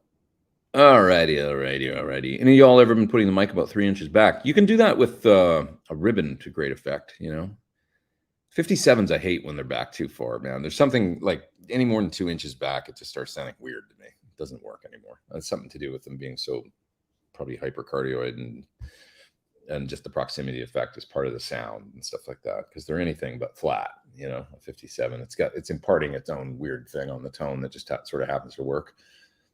But a condenser back a little bit, especially with cleaner sounds, sometimes getting a little bit of the room and the sound of the cabinet developing just a little bit by having the mic a little further back is kind of nice. And on a ribbon, it works beautifully. Like a 121 back, 3 feet can work from an amplifier and have a very natural in the room kind of sound. It's kind of a funny thing. It's like guitar players sometimes, I remember John Suhr saying that, like, when he was in a band, he hated the sound when he got in the studio of having mics up close on the cabinet that he would hear, when it's like soloed and you listen in the control room, you're like, that doesn't sound like my amp in the room. And then he'd go, why can't we just put mics like back further in the room? And he would do that and cut his guitar parts that way because it sounded good soloed, right? But then when he heard the mix of the song, his guitars were all washed out and indistinct sounding, of course, and he learned through doing that, oh, this doesn't work. You actually have to have the mic on the cabinet in order to have the punch and the mix. So it's a different thing, and it's a good thing to just be aware of. The further back you go, generally, you're going to get a more natural, roomy sound, but it's not going to have especially the busier the mix gets, it's not going to have that effect that we all are very familiar with, which is close mic'd guitars, the guitars being present. And it's a sound that, don't make that mistake when you first get in the studio and stuff. Karen says mic position is also important to a brighter or darker tone. For sure. I mean, it's a massive, thing. Have you ever tried a rear mic? Yeah. It can really be a neat sound on a combo, and you got to flip the phase because the speaker's going, so when you have two mics facing one another, one on the back, one on the front, both the diaphragms are facing one another, you're going to be totally out of phase. So you got to flip the phase on the back one if you're going to blend it into one track. But it can really tend to fill out the sound, and you just bring it in underneath the rear mic, and then it sounds sort of more like the amp in the room, actually, but still with the presence of the front mic. It's a cool trick. I've told this story before, but I'm going to tell it again because probably most of you here haven't heard it. But one of the coolest live sounds that I heard in unique ways to get it, I went to see this band called Group Love play at the Wiltern, and this great sound guy I know named Tom was mixing, and I could see the guitar player on stage had something like a Pro Junior, and that was it, like a little tweed amp, and it sounded amazing in the PA. And I'm like, man, what is going on with the guitar sound? How does it sound so huge when he's got that little amp up there? And he goes, I'm doing something interesting. He goes, I'm actually miking the front and the back, but I don't flip the phase, so they're out of phase, and then I pan them in the PA. And it, you couldn't really do that on a recording, because if you ever heard the recording in mono, collapse down to mono, it would, you'd have a very out of phase guitar sound. It would just disappear. But in a live thing, it works fine. And the sound of the front and the back mic with the phase not flipped and panned hard left and right sounded huge in the PA. It was really cool. So that's another fun one for a front and a back. I've never heard of anybody miking the back of an amp live before, except for him, and it was a great sound. Very unique. Would love to see a demo on Marshall JVM. I would do that, just to see. I mean, the Satriani one always sounded pretty good to me. His version of it, but modern Marshalls get a bad rap, but I would do it. Ever mix IR? You mean like use different ones together? Sure, sometimes, yeah. What else we got here? We got a super chat I got to grab there. Love the red for the HH Sig regarding color. My wife ultimately chose it. Good way to get her on board. Totally, 100%. And red's my favorite, I think. Ever make a close mic IRs from one brand and room mics from another? No, I don't mess around with that too much. Probably could be cool, but no, haven't. I like to, the phase is always different between the different companies. There's some IR loaders that I think kind of try and negate that and even out the phase, even between IRs but I just don't mess with it. There's enough options without going down the IR rabbit hole of spending 4 hours listening to the different options and ending up back where you started. I try and just keep it simple. I know what I like, and I tend to, always come back to it. So, yeah. Nuno's tone, according to Nuno, but what amp I wonder? Presence 2, treble 1, mids 2, bass 4, crank the main volume to 10. Could be cool. The only thing about that, I would try it. He uses a hot pickup, but the EQ in a Marshall is very lossy. It's essentially subtractive. So that's why to get the most gain, you put everything on 10. With the Eddy thing, especially with the mids on 2, there's a ton of gain in the mid pot. And if you turn it up, you'll notice it actually gets, because you're letting more signal actually through the preamp. So those are some pretty low settings. The only time I use settings like that are really when I'm trying to play clean on a Marshall, and it works great. Like if you jumper bolt the channels, you lose a little gain anyway. Use mainly the normal channel, and then just blend in the bright channel a little bit, and then run low tone control settings like that, and you get beautiful kind of Hendrixy or whatever, just cleaner Marshall sounds. That's a great way to get a Marshall to clean up, is run the tone controls low. I'm talking about old 4-hole Marshalls. Yeah. I just got here. Did I miss the home tour? It wouldn't be that exciting. No tour today. I did the show from here because I was at work last night. I was at the studio till 11:30, and I got up today, and I'm like, it's too soon to go back. I want to sit here and drink my coffee and just hang out at home for a minute. I'm never home. So it's like, I just made the decision. I was like, I'm just going to do this. Where's the kitty cat? He's not here right now. He's somewhere else. Let's see what else we got here. Planning on demoing the Sinvertech SHXC. Yes, I am actually. And I've got to get to that. And that'll be something I want to do in the next 2 weeks before I go on tour, because I promised, I got a lot of videos to make, but there's always a lot of videos to make. But that was one that I promised I would get done. And it's supposed to be really cool. And I haven't even tried it yet. And I have it in my studio. So I should get it. Okay. What else we got here? Moving down the chat. I got to grab that super chat there. Buy a new guitar to set up for lower tuning, or buy a drop pedal. It's funny you mentioned that. The only drop pedal thing that I've ever tried that I actually thought this is actually good enough to use is the Tom Morello plugin, which has a transpose feature in it that is amazing balls. If you watch the video that I put out yesterday, one of the coolest things about it, that whole plugin, and kind of worth the price admission of the plugin, is the transpose feature.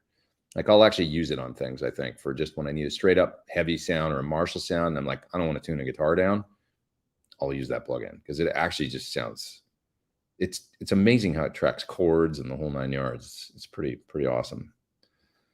So yeah. What else we got here? Sitting there on Ventura Boulevard writing Free Fallin'. Yeah. I wonder what record they were working on.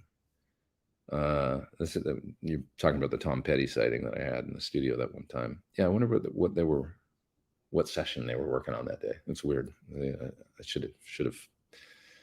It would be around 95 that happened. So, what record was out then? I don't know, 96 or so.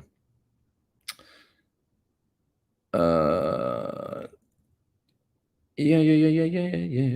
Just looking through the chat here, questions and stuff. In your opinion, how much does a stereo rig matter through the PA? Front of house would have to be true stereo, but can the audience really tell? Well, yeah, if it's Brian May, and you get that down delay going in the PA. I mean, it's huge. When it starts to matter less is if you're Rush, if you're Queen, if you're Van Halen, you can really have a massive sound when you're the only guitar player. If you get a big band, starts to make less sense, and so for me, even though I'm saying I'm going to do a stereo rig, it makes a little less sense. Yes, okay, because like in a big PA, it's cool to pan 2 guitar players, or if you got 3 guitar players, it's like it's cool to have them like 10 and 2, and then one up the middle. You can't go too far, or else it gets like the people on this side can't hear your solo when you unless the guy grabs it and moves it center when you play. But it becomes it really depends on your band. And if you're the only guitar player, absolutely amazing having stereo in the PA. If you can have a full wet, dry, wet, it's the greatest, But if you've got keyboards and a second guitar player, it starts to make a little less sense. That's my short version of that. Yeah. Although Nova and Neil both had their Floyds in 81, I have to guess it was one of these first 2. Yeah, I wonder if it was like they were a week apart and both put them on their Les Pauls. I was first. I don't know. Todd there with the super chat. Sorry, I already got to that one. Any experience with onstage pyro? Yeah, just those, mainly the Japan tour, and also, do we have pyro with?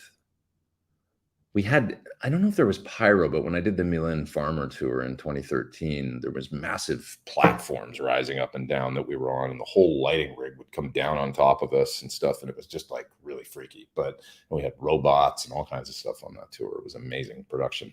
But I don't know if we had pyro. I don't remember explosions.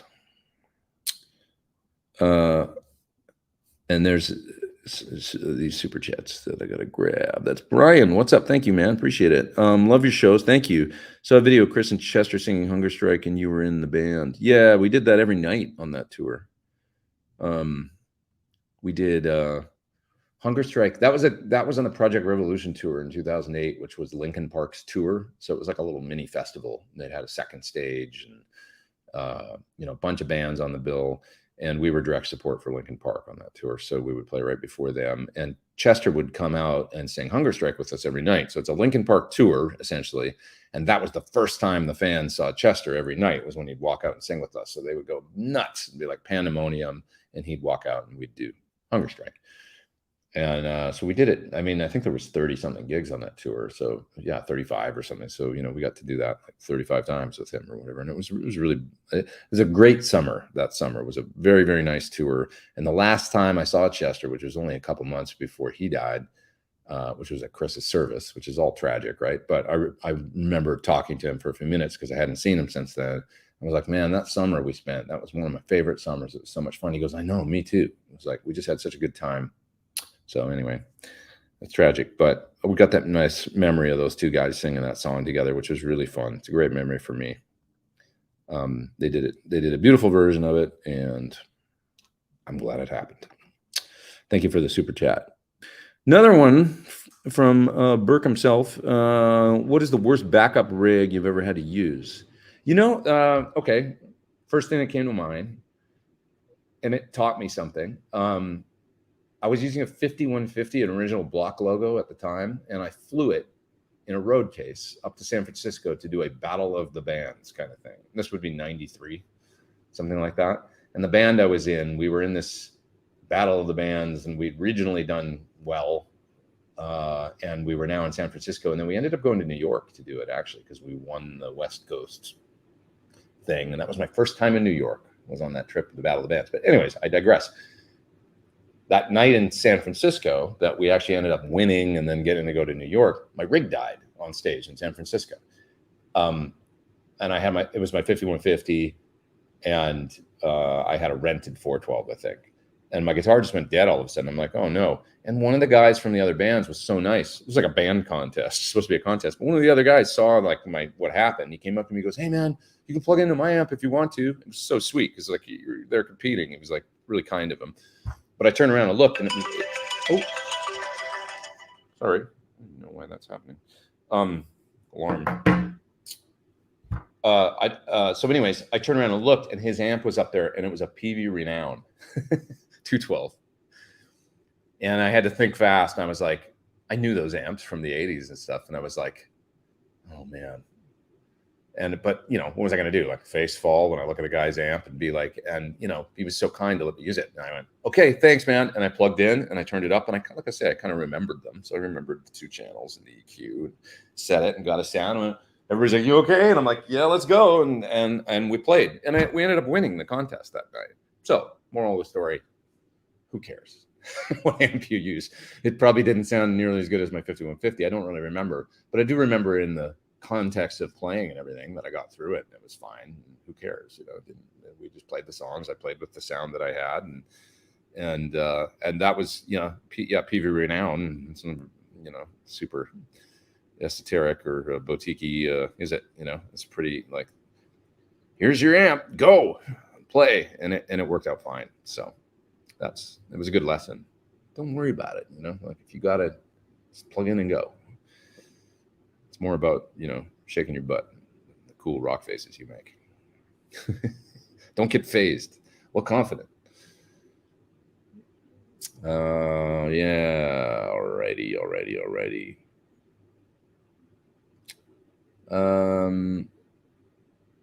What else we got here? Let's see. When you left the UK recently, you forgot to take your California weather back. Yeah, you know, it's just getting nice now. It's actually beautiful out right now. This is the first kind of few days where there's been so much June gloom this month out here. It's pretty interesting. You know, it's like, oh, when's summer going to show up? Looking for some hot days. Hello from Edmonton. What's up, homie? How you doing? Everything good?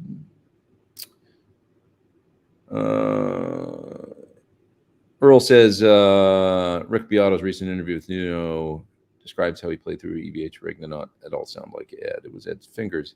Yeah, it's always you know, it's going to sound like you no matter what. And yeah, for sure. Yeah, let's see what else we got. Use your Pete's Plexi tone on the FM3 for a track I just released. Sounded great. I've heard a few people talk about that sound. It's like a sound, a preset. I made some presets for Fractal on the FM3, and people mentioned they liked that one in particular. I should go back and revisit it because I haven't played through it for a while, but I can listen to it. It was just a very simple, like amp cab kind of block, right? It was straight up. How would you go about plugging in a stereo chorus pedal through the Boss EVH? Just literally like stereo out of the chorus straight into the stereo inputs of the EVH pedal. It'll work fine. Yep. It's got stereo ins on it. So, you know, you sacrifice the loop if you use the stereo input, but that's fine. You know. Unless you get into, you know, when you're combining the EVH pedal, I've had a lot of like, how do I use it with the, you know, pitch factor? How do I use it with different effects? And it's like, if you're going to go the full EVH rig with the pitch factor and all that stuff, okay, now you need to get into using a mixer. You know, the pedal will get you to wet, dry, wet. and you'll have a lot of dimension and options and stuff. And basically be able to get Eddie's later, like anything he did post 98, you know, you'll be able to get that live sound, no problem with just the pedal. But if you want to get the whole Sammy era 5150 and everything, you want the pitch factor involved and stuff, okay, you need a mixer now. Part of the reason is really the main reason is because the Eventide doesn't have a dry path. So I know this isn't your question, but it's important. I'll just say it here for posterity. It's impossible because the Eventide with no dry path, it's always, you know, DSP running through. You're going to be out of phase with your center signal if you try and use something like the Eventide with no with no mixer, you know, really. So yeah, and add the delay and all that. It just doesn't work exactly. What else we got here?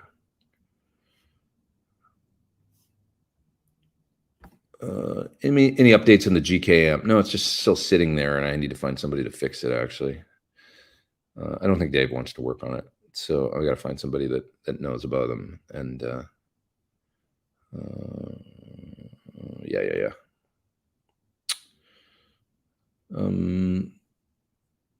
Let's see. I do stereo T-top says mainly for in-ears. Yeah, so this is, you know, speaking to the stereo rigs and how useful is it, you know, live setting, does it really matter? The reality is I think a lot of people do stereo for themselves because it's more enjoyable. I totally agree in in-ears. You know, if you got to run it in in-ears, that mono sound is, you know, although I've grown more used to it, to be honest, because when you're in a big band and the other guitar player's over here and you're here and you can kind of hear yourself distinct and you got keys and everything flushing it out, it's cool. It's like I've kind of gotten used to it. But originally, you know, the thinking is you can have a nice big stereo sound in your in-ears, and that's at least somewhat more enjoyable than that pinpointed mono sound where your guitar is maybe panned left or center and it's just this one thing. With stereo delay and a little bit of stuff, you know, it makes your sound bigger in the in-ears and a little more fun. So yeah, Gordon says that his daughter's first gig was the Classic Rock Show. That's awesome. Was that did you go to, it was the last one, right? The that we just did? That's awesome. Or maybe not. Maybe it was during the middle of the tour in, you know, February, March or something, but I'm glad you guys had fun. Super cool. With the SD EVH, how would I run wet to my computer without wet cabs? My dry cab is mic'd up. Okay. And run to my mixer interface. How do I get the two wet lines in? You could, okay, it's got 4 ins. 4 ins. Okay, you could take a send from the mic signal. I think you can do this. I just need to know your particular interface. It just depends, but it's got 4 ins. How many outs does it have? Do you have like 4 outs? Can you do like a 1, 2, 3, 4, like the main stereo outs, and then maybe you got a separate set of outputs? Because if you could do that, you could probably configure one of those outputs, like output 3 or something of your interface, to be a send. And you would send out there, go into the delay, and you would just send the guitar signal right out of your DAW, like on a send, out output 3, let's say, into the SDE, run it at line level, use it like a rack effect in the studio, essentially. And you come in to mono input, and then you take the 3 outputs back to the remaining 3 inputs on your interface. You're saying you have 4 ins. So you'd have your mic in for your main signal. It's sending out, going into the delay input, 3 outputs into the remaining, say, inputs 2, 3, and 4 on your mixer. And then, although you'd already have, you don't need to do that because you've already got your mic your mic would be the center. So all you need to do is go stereo. You don't need the direct out on the delay. So you send out output 3, let's say, of your interface, go into the delay, and then just take the stereo outputs of the EVH, left and right, back into two ins, say input 3 and 4 or whatever of your interface, run it 100% wet, the effect, and then hard pan the left and right.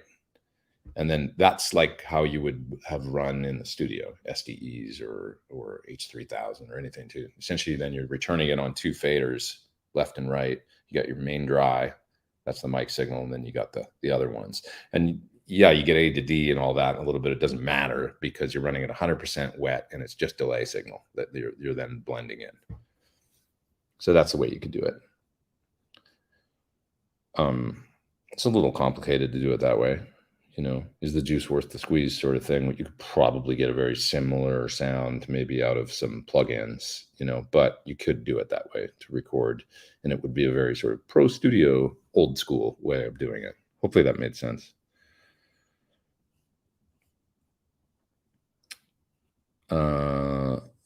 Yeah.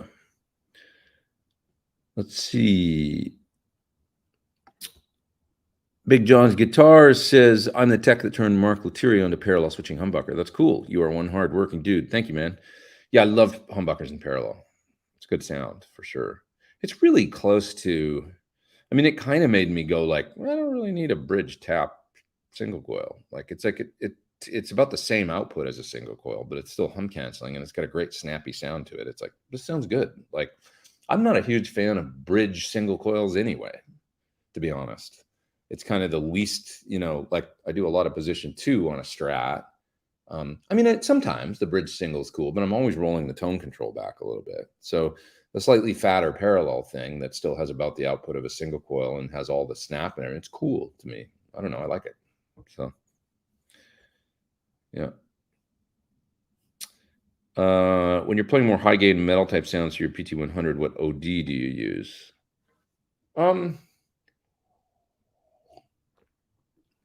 I don't really, I mean, to be honest, the amp has so much gain. As people talk about like they want more gain sometimes, and I'm like, God, really? But you know, it does have the MOSFET boost built right in. So, you know, literally you could turn that on and you know, you've got so much gain at that point with the MOSFET. The MOSFET has a trim on the inside of the amp if we want more. You know, I sort of think metal is maybe more about like, you know, if you wanted to sort of shape the tone of the amp, you could put a graphic in the loop or something and get some more, which I experimented with a little bit, like when I was doing the Boss EQ video. They make this great IR, or not the IR 200, that's the IR box, but the EQ 200 pedal. It's a really, really nice EQ pedal, actually.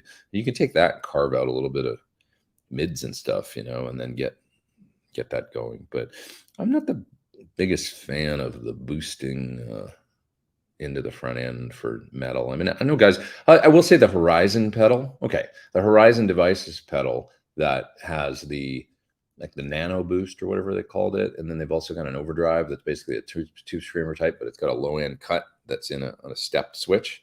That works really good because it just allows you to tighten up into the front of the amplifier. So I would suggest trying that one. Maybe it's pretty vicious sounding. Yeah. Chris says I had a PV renown for a while. I don't miss it. PV 5150 amp in the zone would be a great video. Yeah, my 5150 died on that 1 gig, but it was like, you know, I just put it on a plane. So I assume it was tubes that like a tube went. It actually, like, I remember getting it fixed after that, and it took out a resistor or something on the circuit board, and the amp needed a little bit of like repair. Those were the original tubes that came in it, and they were the Philips. You know, back when they used to ship 5150s with US made Philips tubes, that's when those tubes died on that trip to San Francisco. And then after that, I went to some, you know, it was like Chinese 606s or something. And I remember the guy putting them in and going, oh, these don't make as much power as the, you know, like the amp was literally like 126 watts or something crazy with the Philips tubes, and it was more like 114 or something with the other tubes in it. It just it didn't perform the same or something. I remember the good tech that like fixed it and stuff. But that was my first, you know, it's like, oh, you can't get these tubes anymore? They're starting to get scarce, huh? Oh. Anyways. Let's see. If you could choose one guitar and one amp under $1,000, what would it be? Asks Barry. Guitar and an amp. Like, have I got to get both? Or can I have an under 1,000 guitar and an under 1,000 amp?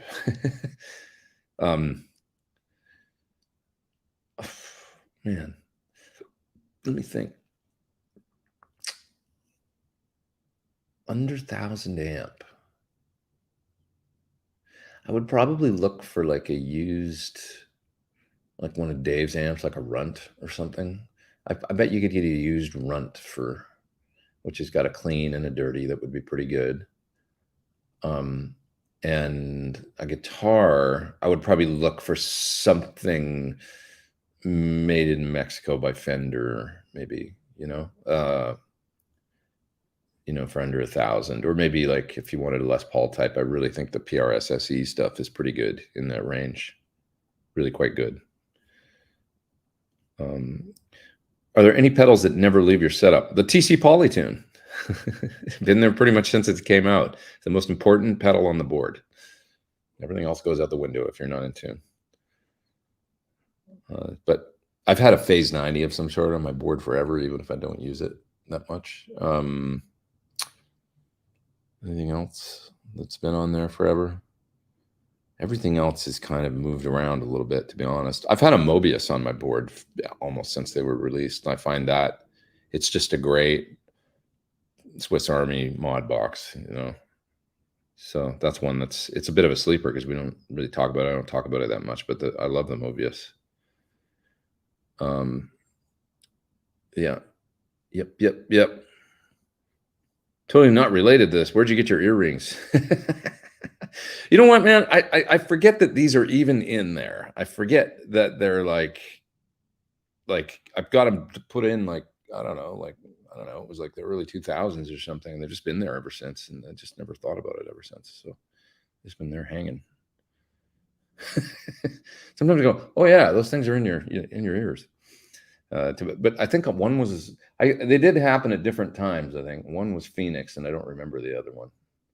I was just on tour, and stick a needle in my ear. Why not? I don't know. Why do we do things? But thank you, appreciate that, Kira.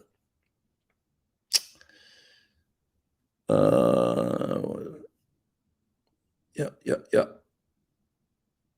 Hope you're having a nice day out there. I'm going to go pretty soon, you guys. It's 1:24, so I'm going to hang for another 10, 15 minutes, something like that. And then I'm going to have some lunch, and then I'm going to go back to work, finish these videos I got to work on. So I can't tell you what either of these, I can tell you one. One's a hot mod thing. That's the Lynch version that goes in Marshalls and gives you more gain. So I'm going to do a video for that.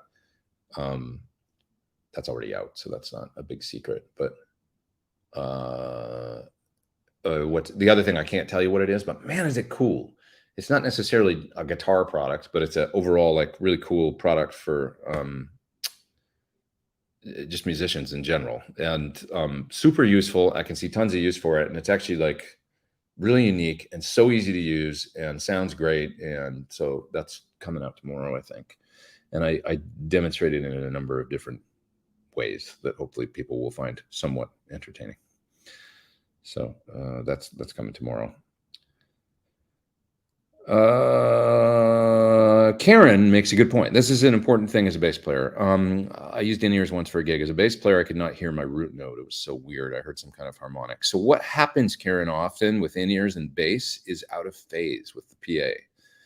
So if you ever have that happen again, like where you're playing and you're like, I don't know why I can't really hear my, and you're playing and it seems like, ask the monitor desk person to flip the phase on your channel, your in-ears, and it might just go, all of a sudden you got all this bass. Whoa, there it is, turn it down. Because the PA can be totally out of phase with your in-ears, depending on where you're standing on stage. It's a really important trick to know. Happens to me all the time, by the way, these days with digital boards and my amp and stuff on stage. It's a good thing for all you guys to be aware of. If you're ever on stage and you've got a wedge, or if you've got in-ears, and it feels like your sound is disappearing in a certain spot, or if you're listening to your wedge, let's say you got a wedge and you got guitar coming out of it, then you got your amp, and if you listen to your amp and then you go over to the wedge and it's like all of a sudden there's a hollow spot, like right where you're standing in between the two, ask the monitor desk person to flip the phase on your wedges or just on your guitar channel. And you might find like, oh, there it is. Sounds way better. Good trick. Take that away from this show. Important. But especially bass. You're going to really notice it as a bass player. You know, that the PA can be out of phase with your bass amp on stage. So even if you don't use in-ears, you know, you play bass and you hear your amp, and then as you get closer to the front of the stage, you're hearing the PA. And it's because of latency. All the boards are digital these days, so there's like a little bit of latency and stuff on the signal. So you know what that does in our world, in guitar world, and you're trying to do wet, dry, wet and all that. It's like, oh yeah, it's comb filtering. Weird all of a sudden. It's the same thing. And it's just a bit of a moving target these days with digital. Almost all boards these days are digital, it seems like. I mean, at least like 80% of, you know, when you come across live monitor desks, front of house desks. And what happens with digital? There's A to D. So it's not perfectly in time as it was when we used to use all analog. It's a thing that not a lot of people talk about, but it's an important thing to be aware of, I think, is that the phase relationship between whatever's happening on stage, whatever's happening in your in-ears, and whatever's happening coming out of the PA. It can be a bit of a moving target and be a problem. And it can change for some reason from show to show, and probably just proximity to the PA and stuff, and whether or not you even notice. But it's an interesting factor. I didn't realize that you did a tour with Courtney Love, says Todd. I never actually toured with her. I made a record with her, and I did play some live stuff with her. But you probably saw one of the late night TV things. Like I did the Tonight Show with her, and I did Jimmy Kimmel with her as part of Hole, actually. I played in Hole on TV. Yeah. There was a whole thing with, there was a whole, no pun intended, thing where her guitar player, she had a guitar player in the band at the time, and he couldn't get over from England. He had a visa issue or something. I don't know. So I was called to do a couple TV shows and performances because I'd worked with her on record and stuff, and we were friends and stuff. So, yeah, I did a song called Skinny Little Bitch. I remember that on Jimmy Kimmel. And maybe we did the same song. No, we did a song called Pacific Coast Highway, I think, on the Tonight Show when Jay Leno was the host still. So you can find that on the worldwide interwebs. That's probably one of those is probably what you saw, I think. Can the fry-up power station be used as an amp for a speaker cap? Sure. Yeah, you can run right into the line input, and run a preamp into it and use it as a power amp. Yeah.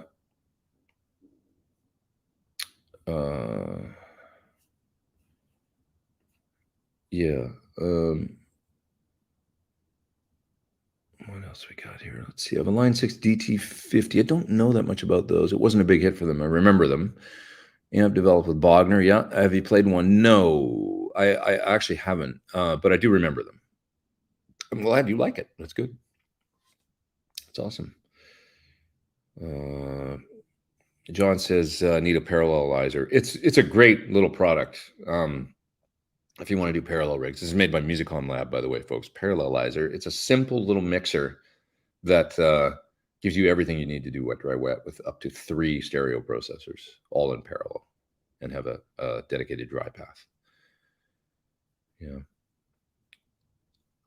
Best musicians I've been around aren't competitive. 100%, I agree, and are always supportive of others. Yeah, and it always comes back to you when you're supportive of others, Yeah. I know you're an Isbell fan, Jason. Saw him live at Austin City Limits last month. You probably know, but as live shows, he plays a ton of mean electric lead. I know he's a real badass. A great band. Yeah, great band. And he seems like a cool dude, too. I'd love to meet him sometime. Don't forget to hit the like, says Ben. I appreciate that, Ben. Thanks. Yeah, please hit the like. Please hit the thumbs up. It's good for the algorithm. It's good for the algorithm. Karen says, what does that mean, humbucker in parallel? A humbucker in series wiring means you're running the coils like into one another, and humbucker in parallel means they're separate from one another. And anyway, the difference in sound is what's important. What happens in series is it sounds like what we think of as a Les Paul fat humbucker tone. And in parallel, it sounds much more like a single coil, like a little snappier, a little thinner, and has a different output, kind of. Not as hot, but very cool, useful. Jimmy Page had, you know, Les Paul with series parallel wiring, so he could do either and get, you know, some of the thinner sounds and stuff of the parallel thing. I wonder if he was like one of the first to do it, or he was probably one of the first to sort of popularize it and make it kind of known that, you know, I mean, there was other guitar players, I'm sure, that, you know, were lesser known that had crazy wiring that might have done it first. I don't know, but anyways, it's a neat sound. Oh, it's Mr. Beckley. First time, long time listener, first time caller. When are we doing our cover band? Digging the PT15IR on the studio, not just great drives, but really good pedal platform. Have you ever considered a 6L6 version?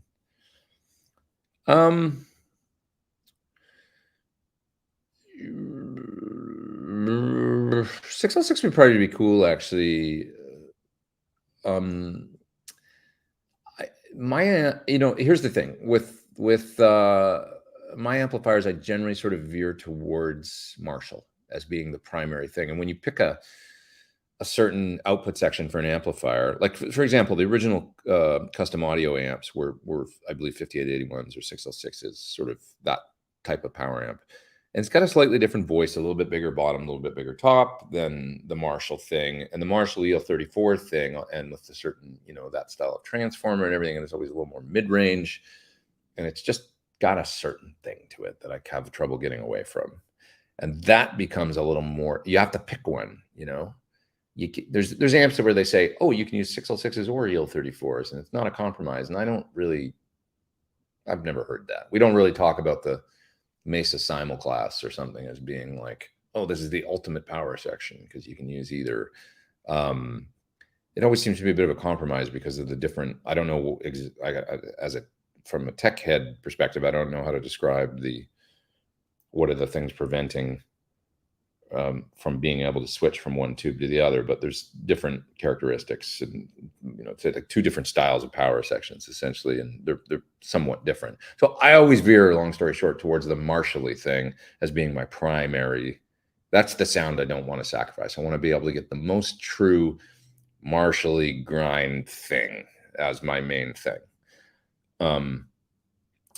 And so that's why you see in a PT100 EL34s. And it's got a Fender clean channel. It's essentially straight up Fender circuit clean channel, but it's going into a Marshall style power section.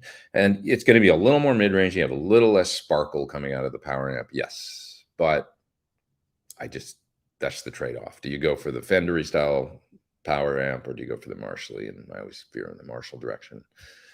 Now with a PT15, it's 6V6s. It's a little bit of a different animal anyway. And the great thing about a 6V6 to me is that they sound kind of Fender-y at lower, you know, I mean, when we think of Princeton's or different Tweed amps or whatever had 6V6s, Vibrolux, I guess, right? Deluxe. I mean, it's got a certain thing to it that's Fender-y. But when you drive them, they have a really neat distortion character. And that's why I thought, well, this is a nice cross. Is like this amp, you're going to be able to turn up and get into a little bit more of that brawny grind. Brawny is the word I'll use, like the paper towel or that Bounty. Isn't there a brawny too? I don't know. That brawny drive sound of the 6V6. And especially, here's the thing, a JJ 6V6 is kind of close to a 6L6, actually. That's what they say. And it's more robust than any 6V6 ever. It'll handle voltages, and it kind of acts a bit more like a 6L6 is what I've heard. So you kind of get in there anyway with what's already there is what I'm saying. But I know what you're saying. You know what would probably be your amp is like it's probably an amp John should really make is a single channel 6L6, maybe with IRs, you know, that's like a pedal platform. That was kind of the Bella was designed as a pedal platform. So you might love a Bella actually into the reactive load. It's a great pedal amp. A Bella is essentially it's actually what you're talking about. It's channel 1 of the PT15 is Bella derived, but it's got a 6L6 power amp. And I just used one on the road with Classic Rock Show, the Bella. And you could take that and run it into a reactive load and essentially have exactly what you're talking about. You'd have if you had a Bella head with pedals in front went into a reactive load with the IRs, that would be exact. So they kind of make it already. They just don't make it with the IRs built in. You'd have to use a separate load. That was a long ass description and answer. But Matt, you're worth it. What else we got here? Thoughts on the Epiphone Casino? Cool. A guitar that like I've never owned, but neat, you know. Would like to have. I'd love to have one actually.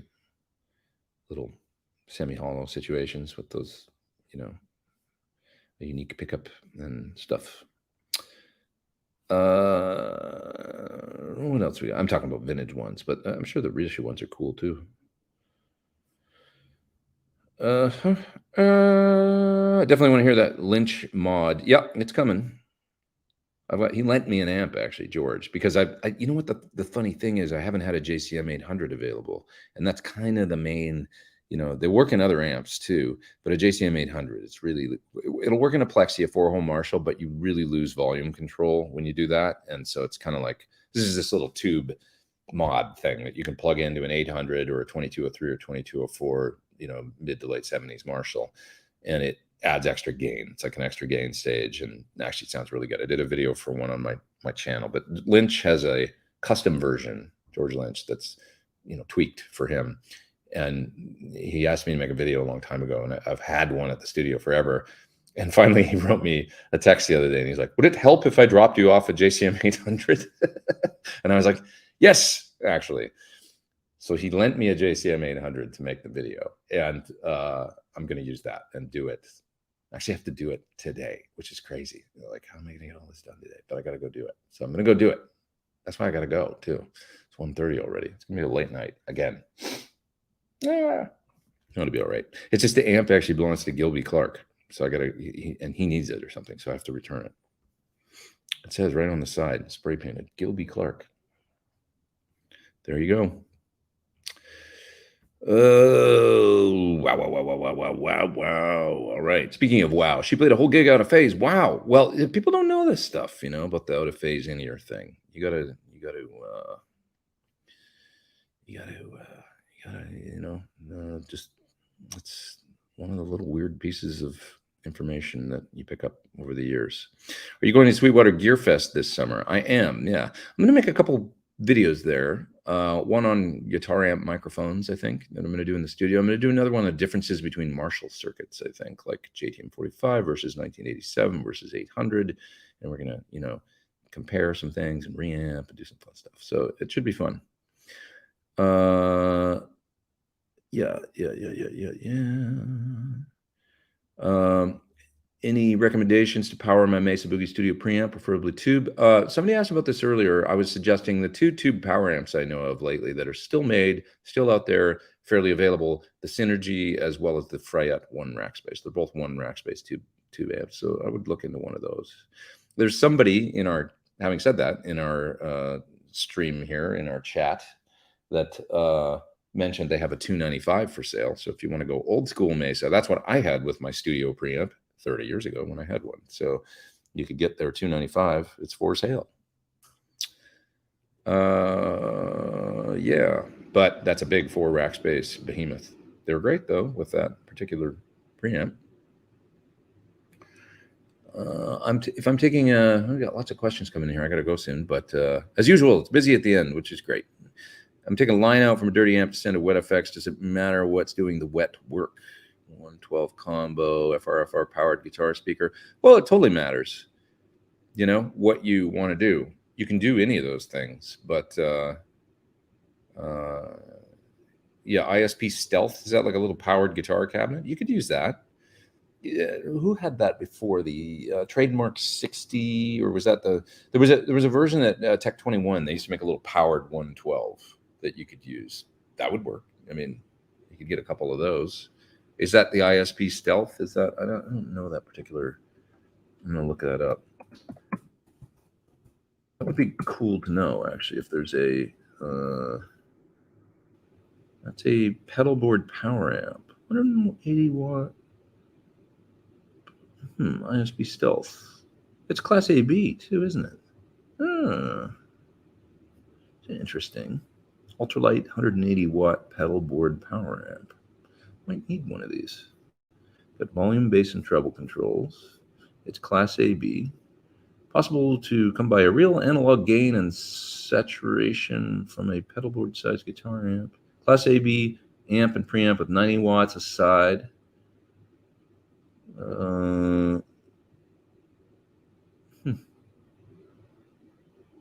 Interesting. Interesting. All analog single path, perfect for pedalists, upgraded with preamp and EQ. High headroom, tube analog, true analog, not tube, sorry. Break up when you drive the input. It's got some sort of drive circuit in it that when you hit it hard, it starts to distort, I guess. That's interesting. Probably sound good. I should try it. Okay. 2 super chats I'm going to grab here. Here's one from, it's probably Peter. Yes, hi, Peter. How are you? Dark Gene from Kowalski, delivered based on your review. Freaking awesome. It is a nice little amp. It's fun. So, best reverb delay pedal to go with. Reverb and delay in one pedal. There's not a ton of them out there, but the what's the Source Audio one? Collider, maybe it's called. That'll do it. There's Boss ones that like you can do that do both in one. I mean, like even the little Boss reverb pedal has a delay. It's got like echo and reverb in one. Best reverb and delay. You know, it's hard to. You guys got any other suggestions? I mean, the first one that comes to mind for me as far as a full-featured one was the Source Audio. There's a NuX one, the Atlantic maybe it's called, that has delay and reverb. There's a Earthquaker. It's blue and white. I'm not going to remember the name of it, but it's got simple reverb and delay in one. I think Wampler makes something. So there's a few different ones. The most full-featured one that I know of is the Source Audio. Yeah, and that would probably work good, I would think. Yeah. And there's a couple more super chats I got to grab here. I have a Lynch mod Lynch mod version 2. I'd recommend a 12AU or 12AT7. Sounds perfect for my 2203X. Is that the new one? Yeah, so the lower gain tubes. Yeah, because I remember when the thing was originally out, the original hot mod, it had an AX7 and it was a little too hot, right? It was like a lot of gain. And so some people, I wonder if the Lynch one comes stock with those tubes or not. I'm not sure.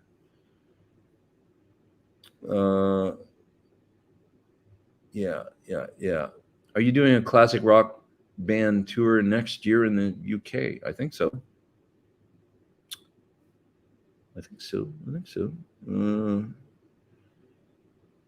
Okay. Alexander, thank you for the super chat there, my friend. I appreciate that. Thank you. You guys are too kind. Well, I suppose I should get going and get to work, guys. I'm actually having fun, and I would do this longer, but I've just remembered that I do have to finish 2 videos get a bunch of work done for stuff for tomorrow. So I'm going to split and go get that stuff done. No rest for the wicked. Everybody have a great time. Next week I should be back in my studio doing this. This was nice, actually. I enjoyed doing this at home. Maybe I'll do this a little more often. You don't need the amps and everything in the background, do you? Just as functional here. I just, for those that joined late, I decided I would do this at home today because I was at the studio till like 11:30 last night. When I woke up today, I was like, I just want to stay home this morning. I'll do it at home. So I was there late. And now I got to go back anyway. So just a little bit more time at home. So anyways, all right, everybody have a great week. The video's coming this week for this cool thing that I can't tell you about, but it's coming out. I should have it out tomorrow morning, I think. If not tomorrow, it'll be out Tuesday. The company might want to look at it first or something. In general, I don't let people do that, but they're nice people. Like, I don't know. So maybe it'll be late tomorrow or something or whatever. It's coming out soon in the next 48 hours. And then the Lynch mod video, that should be out in a few days as well. And who knows what else is coming next. You know, that's Invertech Marshall booster pedal. The Crazy Tube Circuits one, that's a Rat in the Muffin one. I got to get that done. Oh, all kinds of stuff. All kinds of stuff coming. A Volta, 1987 Gotta get that done. Okay, guys. And then I'll be on tour in 2 weeks. Wow. Tour coming up. Anybody coming to a show? It's a Bare Naked Ladies tour. The last Summer on Earth tour. We'll be on the East Coast, all the way from Alabama, traveling to Atlanta, to, I think, Nashville, to New York City, to Philadelphia, to all over the place. Somewhere in Michigan, I think. So, East and Midwest. All right, everybody. I'm gonna go. I'll talk to you later. Have a great week. Thanks so much.